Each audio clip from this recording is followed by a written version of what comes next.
Hey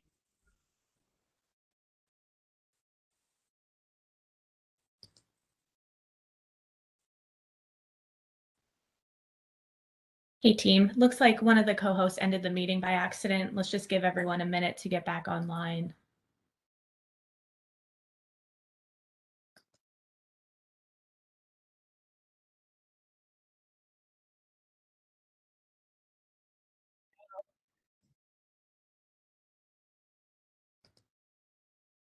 Okay, I'm back. It looks like I got dropped from the meeting, but am I still engaged? Can you guys hear me? Yes, sorry, Tony. Let me put you back front screen. It looks like one of the co-hosts ended the meeting on accident when they were trying to leave, so my apologies. No problem. Here you go. It's pretty scary, man. This happening. I know, especially given the topic you were discussing. Yeah. I'm going to grab the slides too. So I'll get briefly to it. So February 6th, probably around 6:30 a.m., our applications manager noticed several of our systems going offline. So I think around 8-ish, we figured that something was bad because systems were going offline. People were having problems accessing various systems. So we immediately went to our response, looking for ways to disable network. Oh, God. We took the brute force method, which is probably not advisable, but we just simply oh my gosh. decided. Every time I do that. I think I was muted. Can you guys hear me? No, we can, Tony, go right ahead. Okay, good. So I'm not sure the last thing you heard, but I thought I saw the mute button come on. But essentially what we did was we pulled a plug because this thing was pervasive. And what we noticed was that the breach actually occurred through a virtual desktop phishing email that a student connected to. So as I go through and just kind of talk through things, I'll talk about some lessons learned from our side and some things that typically we take for granted. It is at a point now where you have to make your users really uncomfortable with security because these things are real. These are real threats. They're happening every day. They're increasing with intensity, and it's extremely important that you take precautions there. So one of the things that may have given us a fail-safe was to have multi-factor authentication turned on. We were in the process of adding that to our infrastructure, but the fact that they were able to get in through the back door, and in addition, we noticed the threat on the 6th. But they had actively been in our environment, just kind of snooping around, looking for IT procedures, financial data, things that are pertinent to capturing PII information and exfiltrating that from our environment. So they were actually there for about a week and a half before we realized that they were a threat. So we, through the Texas A&M system, had a cyber response team and the Texas A&M Security Operating Center who came on board, and we went through an extensive forensic process for about 2 weeks.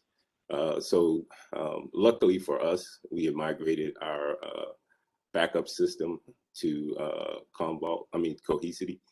And the nature of the attack, they go after your backups. They go after your critical servers. They look to encrypt PII data. They look to encrypt your ERP systems and things that are crucial to your infrastructure. So luckily for us, they attacked our Commvault environment, and we had just decommissioned that. And because we had healthy backups, we were able to come back online. But it was arduous task. I mean, we had to basically, from an IT perspective, those who are in that realm know to recover you're talking about 500 to 600 systems, making sure that everything is healthy before it comes back on the network. Then you have to be real strategic about what you allow in and out of your network from a firewall and a VPN perspective. So let me just tell you, it was a painful month for us, and it took us about 10 to 12 days to get back online. And that's basically going through every system, every server, every entry and exit point in our network to make sure that those areas were secure. And of course, Snowmageddon hit us toward the end of February, and our power system actually failed. Like it failed safe, like it was supposed to, but for some reason, our generator, a transfer switch, forgot. When the power came back on, its job was to just shut down. So we ended up having to be out for an additional week. But just some of the things I think from a takeaway standpoint, awareness to your user community cannot be understated. We do several phishing exercises and several trainings a year, and we're going to actually increase those things because we realize that that is the number one threat when it comes to someone infiltrating your environment. Some best practices or lessons learned, ensure that your privilege accounts that give elevated rights to users in your environment is managed, and there is a process to allow elevation of those rights as opposed to someone using their personal account to get into a system because that is a risk. Make sure you have good backups, and not only good backups, but test your backups, test your disaster procedures, because when these things happen, there's no opportunity for you to wait and test. You have to be ready to go. Thankfully for us, we had the support of the A&M system to help us to get back to our normal state of operations. And because of the pandemic, we had already migrated a lot of services off premise, and that helped as well. But I think the privilege account management is one key piece. Definitely you need multi-factor authentication in your environment, and cyber awareness for your faculty, staff, and students is equally important. Mark and Keita, I didn't know if you want me to go into any more depth, but that's sort of an overview of what happened to us, how we responded. And as I said before, I think it's important as a HBCU community that we continue to network and continue to help each other, because these threats are not going away. They're going to be here, and they're going to increase with intensity. And I think we have the knowledge base and the expertise to fight against this thing as we work collectively. So I appreciate the opportunity to address this distinguished body. And if there are any questions, feel free to ask. Thanks. There was one question in the chat. Someone asked, how many dedicated IT people did you have committed to restoring the system? Ooh, that's a good question. So internal, it's basically all hands on deck, because we had to deploy our desktop folks to go and investigate those machines that were targeted. There was a targeted list of individuals, high profile, including myself and a few others whose machines were targeted. The entire network team. We have a staff of managed service and internal IT of about 55, but I would say our external the cyber response team was anywhere from 15 to 20 people at one point, and the Texas A&M Security Operations Center had about 8 to 9 people on board as well. So I would say internally, all hands on deck, about 45 to 50 people, and externally about 20 to 25 people who help with the restoration effort.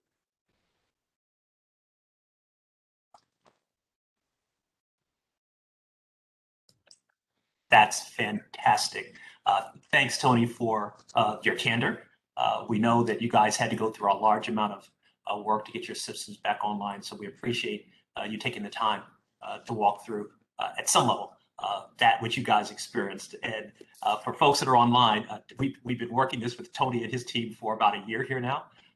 And in fact, we will be at Prairie View. Prairie View is the first of the HBCUs, thanks to the leadership of Dr. Simmons and Tony, for the initial assessments that will actually start later this week. So again, Tony, thanks, and give our thanks again to Dr. Simmons. We understood that she had a previous commitment, but thank you for you guys' leadership and your willingness to share. All right, thank you. If you could go to the next slide, please.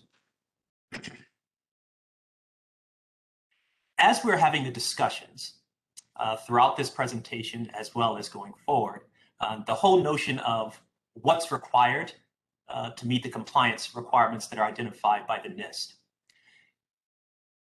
Not only is awareness and implementation, but the repeatability of those processes to ensure compliance. And we recognize that each of the HBCUs, again, whether large, small, public, or private, could be anywhere in the spectrum. Our intent, as I indicated previously, is to work with you all to take you from wherever you may be up to what's necessary to become compliant. And that's what we've identified as level 3 in terms of the CMMC compliance level. And so many of you may be at level 1. Many of you may be very far along in the process because you have started and have been diligent working your way through what's come out from that initial set of guidelines from December. But we will meet you where you are. And part of the team's activities will be to ensure that we go through the assessments with you and your teams and make sure we understand where your gaps are, and then work between Yvette and the other project managers at Cisco and AVCT to complete that assessment to identify where those gaps are, and then pick up with identifying the solutions that are necessary to mitigate those gaps, and correspondingly the equipment, the solutions, the installations, and the corresponding support to make that happen. And again, at no cost to any of the participating HBCUs to address those gaps. So if you go to the next slide, please. There's a little amount of detail that's reflected on this particular chart. And so I'll take some amount of time walking through from left to right. There are details here, but we'll pick up at a higher level at the back end those specific actions that are necessary and by whom to initiate and complete this process. Initially, what will occur is the Student Freedom Initiative will work through what we've identified in terms of the selection and sequencing of specific HBCUs that will be partners with us going forward. As Mark indicated, all of those HBCUs that choose to participate are able to participate. The challenge at the beginning of the process is to close on a series of prerequisite tasks to make sure that we can get moving on the process. But we'll take care of that here from today forward to ensure that we've properly sequenced public, private, large, small, urban, rural in a way that makes sense based on the allocation of resources to get that body of work completed. Coming out of the sequencing activity, there will be 2 respective teams led by the AVC Technologies folks, whereby they will complete the assessment. For example, in the context of starting the assessment, the first school, as I indicated, is Tony and his team out of Prairie View, and they will walk through the entire activities of the kickoff meeting, which in the case of Prairie View will be the 10th this month, later this week. And they will go through with the staffs everything that's necessary to go through a series of questionnaires to identify where those gaps are relative to what we spoke to on the previous chart, that level 1 through level 3, to get to the gaps. Going into that process, there's some 8 weeks where that assessment will take place. And coming out of the back end of that assessment will be what's identified as the gap, the NIST assessment report, which identifies the gaps, and the corresponding bill of materials, BOM, against which the Cisco team will place the equipment order and allow for that to occur. The fair disclosure, we do recognize, and many of you have seen in the press, that there are a whole host of supply chain challenges across the board for technology-related products and services. So we've notionally identified this 12-week window for the receipt of the equipment that's addressing those gaps. Coming out of the receipt of the equipment, the two separate teams from AVCT will initiate the staging of the equipment at their facility and the corresponding installation of that equipment at the locations identified by the respective HBCU. One of the items that both Mark and Robert indicated early in the discussion has to do with these internship opportunities. We do rely on a platform called InternX, which many of your students are currently participants on. That platform currently has some 12,000 students on it. It's been in existence for almost 4 years. There's 150 or so Fortune 500 companies that are resident on the platform. And those students who are at the institutions where the work is going to be performed, the intent is to incorporate some number of interns that register on that platform in the actual activities being initiated by those folks on that campus. So key point, stomp your foot, drop your mic, whatever you might want to call it. But for those students that are at your campuses that are interested in participating in the overall implementation activities that you see highlighted in the far right-hand section of the screen, please remind them to go ahead and register on internx.org such that as the team is looking for individuals willing to participate as interns, they can actually be used as part of that overall approach. You'll notice coming out the back end, Cisco comes back online. The intent of the overall installation activities is to have the Cisco team ensure that there is the necessary understanding and support to make effective use of that which is being delivered. We don't want to just drop, as we've said, servers in a room and then walk away. And so the overall intent of the team is to ensure that the user experience and the long-term support is suitable, because we know that the cyber threats are not something that happens once, they are ongoing. So for the first year, there is support that's provided by the team. And then after that first year support, that's the point in time where the HBCUs will be responsible for picking up that activity going forward. You'll see along the bottom, there are a series of milestones that are basically checks to ensure that we have a good set of what does success look like going into and out of a particular window. And the 3 project managers across SFI, AVCT, and Cisco will be managing the process along with the 4th leg of the chair, the HBCUs, to make sure we efficiently and effectively get through that overall. Key point at the back is, of course, that long-term support plan, which is the gating function to ensure that there is a long-term support strategy and corresponding plan that has been resourced to pick up the support after the first year provided by the team. So that's the overall at the macro level. If you go to the next slide, we'll start getting to how we govern the overall activity. I've referenced along the way that there are 3 project managers that are working across SFI, Cisco, and AVCT. We'll be working that consistent with the governance process that each of the HBCUs has at their respective campus for how they manage change. There'll be processes in place to ensure that we understand what, again, success looks like as we go through the process. We will, over time, have to sequence all 100 or so HBCUs into the overall schedule to ensure that we start the NIST assessment activity.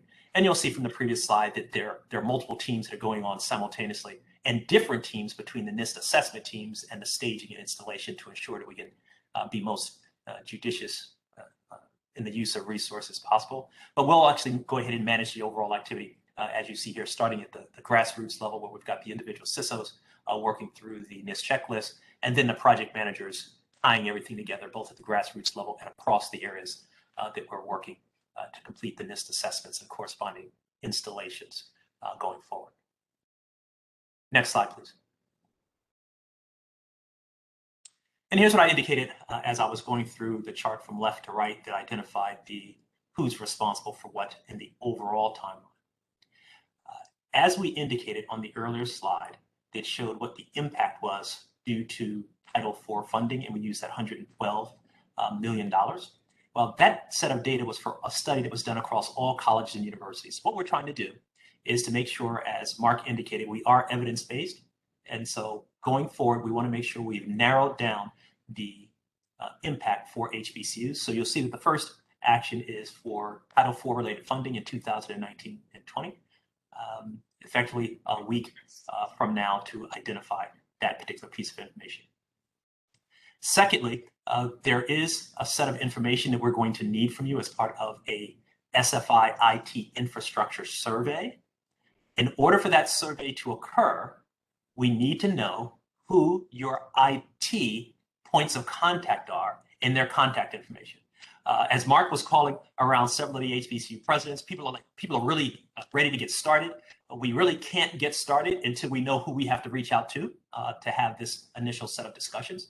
And so part of what we need from you all are these first two actions, both the Title IV funding piece and equally important, who your IT point of contact might be. We understand, because we've already had discussions with several of the HBCUs, that because of resource shortfalls or people in transition, the HBCU president may very well be the person that we need to have. Even if that's the case, just let us know who should be receiving that IT survey. The IT survey, although it may seem like this onerous thing, it takes about 5 or 6 minutes. It'll be sent to your email address, and you'll go through a series of questions, help us refine what the overall environment is that we're working within, and we'll complete that going forward. So that's a key prerequisite to getting the IT infrastructure survey out. As Tony was going through the discussion, he mentioned that he was getting support externally from the A&M system. If there are any state or board of trustees or board of directors requirements that we need to be aware of for you to participate, please let us know, right? Because we do know, as an example, that many of you may already be a Cisco house, as in the case of the folks there at Prairie View. And so if there are any issues that are such as those that are relevant, please let us know. And again, that's whether it be the board of trustees, your state, or any other requirements you might have, just let us know so we can make sure we factor that into the overall sequencing schedule. Similarly, as you can imagine, as with any corresponding agreement, we will have a series of agreements that we'll need your folks to sign.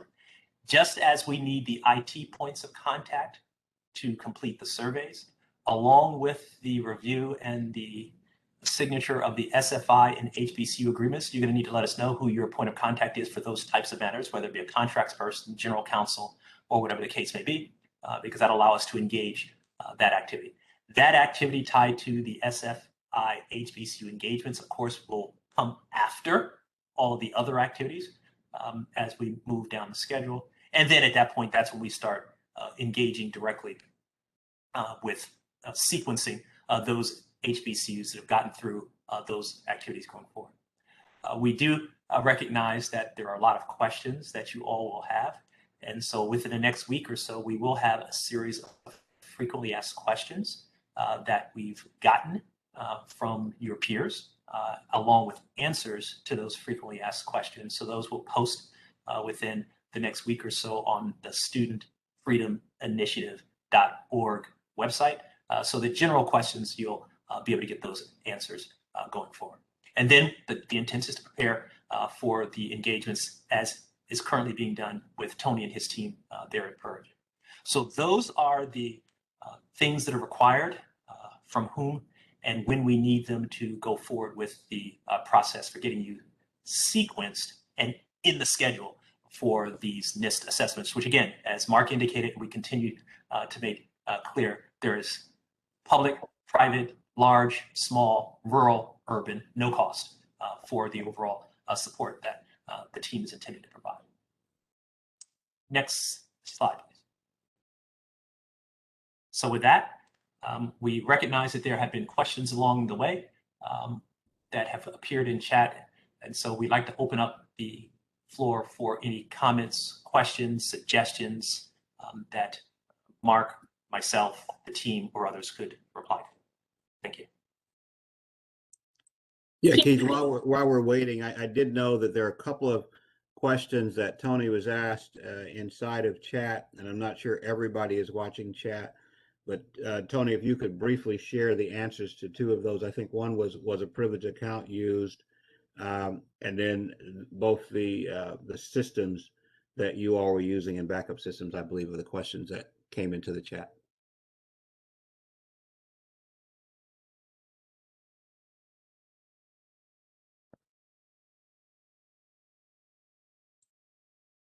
Is Tony still with us? Tony is still here. Yes, I just sent him a request to unmute if he's able. Okay. But one other question, Mark, just while you're here, before the meeting got cut off, someone asked if the slides will be sent out after this meeting concludes. Yeah, and the answer to that is yes. As we send out the correspondence after the meeting, we are more than happy to once again forward the slides that you just saw. So yes, they will be available forever. Perfect. Looks like Tony stepped away, but there are a few other questions popping up in the chat. If you'd like me to read them out loud, I can. Sure, go right ahead. So Sydney Evans Jr. asked, what are the next steps for those institutions that are interested in this project? So that's a great question, and the next steps I will turn it back over to Keith. But in that slide that Keith had that had the next data request, that would be the next step. So I'll let Keith add details to that. Yes, thank you for the question.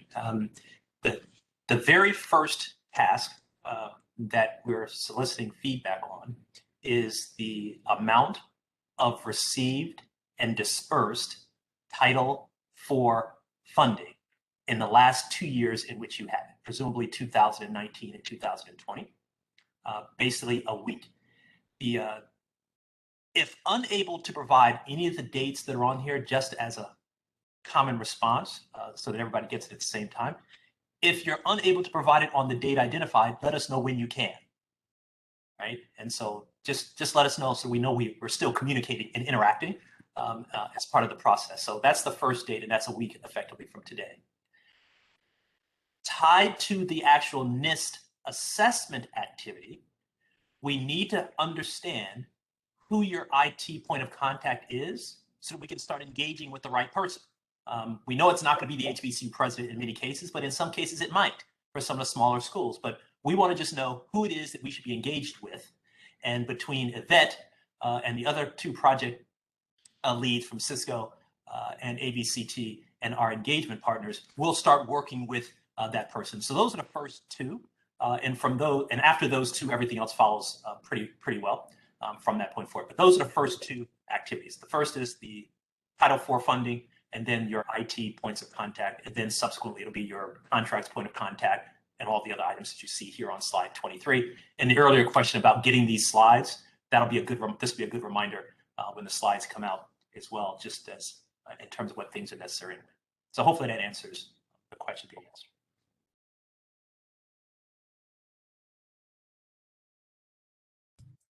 Another question from Hubert Harris said, it would seem that a non-disclosure agreement would be a logical starting point considering the sensitivity of the information that is being requested. Will an NDA be required? Yeah, that's a great question. While we will have an MOU, I don't believe it constitutes an NDA. Michelle, if you're on, you can let me know, but I don't believe it constitutes an NDA. Is that right? Yes, it does. We do have NDA language in the MOU. Okay, great. So that will cover the MOU will in fact cover the NDA, and just so that you know, we're very well aware of the sensitivity of the information, and can certainly understand the reason for that questioning. Remember that we're only gathering the data for the purposes of this project, and certainly will protect it and have no intent to use it for anything other than this project and its purposes. Next question is from Tahir. Any thoughts about a cybersecurity group or co-op insurance? So thanks for that question. We have not talked specifically about a cybersecurity group or co-op insurance.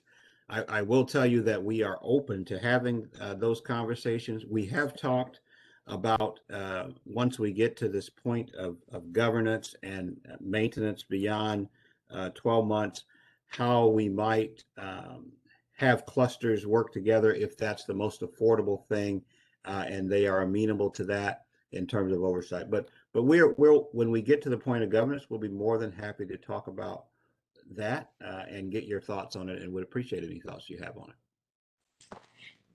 Yeah, just a follow-up to Mark's comment to hear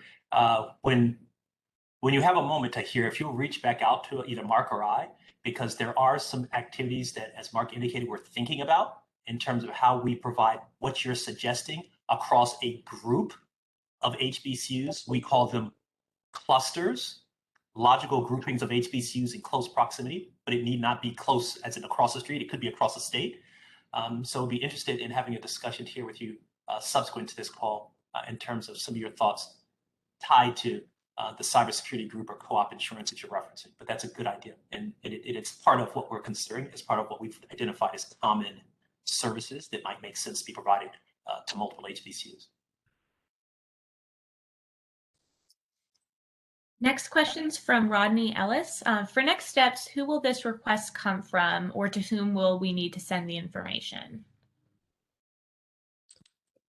Right. The request is going to come from our project manager, Yvette, who is on the phone with us, I believe, today.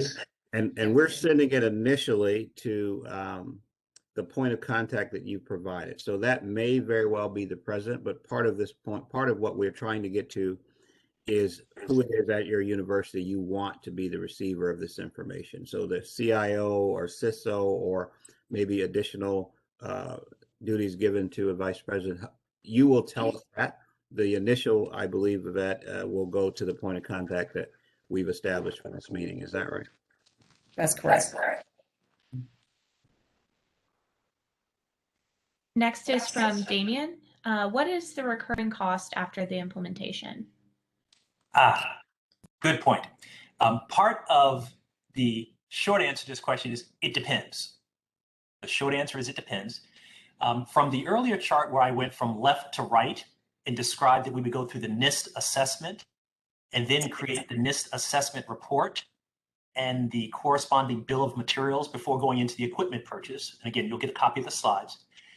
The amount of recurring costs after the first year provided by Cisco is going to be dependent upon what the gaps are for each HBCU. So we can't really give you what that number will look like. But the key point to remember is that long-term support plan, which is identified milestone, 12 months prior to you having to pick up the implementation, is where all of that will be fleshed out. And we'll work with the HBCUs as part of that overall approach, but we cannot give you, because it just depends in terms of where each HBCU is relative to the gap, because we recognize everyone's going to be someplace different between that level 1 to level 3 to get NIST compliant. And so as part of that process, keep bringing that question up, because that's a key point that we want to make sure that the resources are available after we've completed. And if you recall from Robert's discussion at the onset, we do have members of the team who are open to supporting you post that first year outside of the pro bono kind of support that we're talking about here. But we'll work with you in terms of defining what that overall cost is as part of the overall process.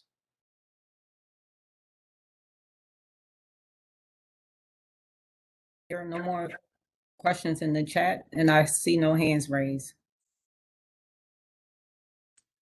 All right. Well, Yvette, do we have any actions beyond those that we just mentioned for follow-up? No, we just got the questions from the chat. Okay. All right. Well, let me thank all of you all for attending today. You will get a message from us with the slides attached, as well as a recap of those action items that we are asking you for. We would ask you, to the degree possible, to be responsive with those points of contact and the Title IV information, so that we can begin to put schedules together and talk to you individually, as well as with your senior members of the university, and get this thing on the road. I would just reemphasize that we're beyond simply talking about this theoretically. We will be at Prairie View in about a day or two, starting their process with our partners, Cisco and ABC Technologies, and then we will continue to go from there until we have gotten through all of the HBCUs that have agreed to participate and done the appropriate preparation work. So this is, I think, good news for all of us, and we certainly look forward to working with you. I see no more questions. And so with that, thank you all again for coming, and have yourselves a very good evening.